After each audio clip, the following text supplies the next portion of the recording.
Hi all. ഡൽഹിയിലെ ഇപ്പോഴത്തെ ഒരു ക്ലൈമറ്റ് വെച്ചിട്ട് ഇതാണിപ്പോൾ നമ്മളെ ഒരു വേഷം കാരണം നല്ല പൊല്യൂഷനാണ്. തുടക്കം തന്നെ നെഗറ്റീവായി. പക്ഷേ ഇപ്പോഴത്തെ അവസ്ഥ ഇവിടെ ഇങ്ങനെയാണ്. സാരല്ല, ഇനി അങ്ങോട്ട് കുറച്ച് പോസിറ്റീവ് ആക്കി. ഡൽഹിയിൽ ഏറ്റവും കൂടുതൽ നമുക്ക് ആക്സസ് ചെയ്യാൻ വേണ്ടി പറ്റുന്നത് മെട്രോ ആണ്.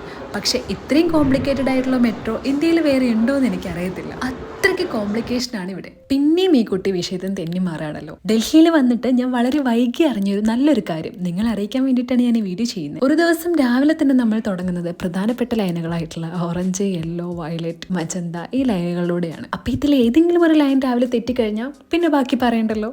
അന്നത്തെ ദിവസത്തിന്റെ കാര്യത്തിൽ ഒരു തീരുമാനമാകും. ഈ സ്റ്റേഷൻ നെയിം ആയിട്ടുള്ള ജൻപത്ത് എവിടെയെങ്കിലും കേട്ട് പരിചയം തോന്നുന്നുണ്ടോ? നമ്മുടെ കേരളാവ് സമൃദ്ധി ക്യാൻറ്റീൻ സ്ഥിതി ചെയ്യുന്നത് ജൻപത്ത് മെട്രോ സ്റ്റേഷന്റെ തൊട്ടടുത്താണ്. പക്ഷേ സ്വല്പം അയൽപ്പക്ക സ്നേഹം കാണിക്കാൻ വേണ്ടിയിട്ട് തമിഴ്നാട് ഗസ്റ്റ് ഹൗസിൽ പോയിട്ടാണ് ഫുഡ് കഴിച്ചത്. അപ്പൊ ഇനി പോകുന്നത് ഒരു മിനി കേരളത്തിലോട്ടാണ്. ദില്ലി ഹാത്ത് IN. നമ്മുടെ നാട്ടിലെ ഒരുപാട് സാധനങ്ങൾ കിട്ടുന്ന കുറെ ഷോപ്പ് അവിടെ ഉണ്ട് കേട്ടോ. കൂടാതെ കുറെ ഹോട്ടൽസും ഉണ്ട്.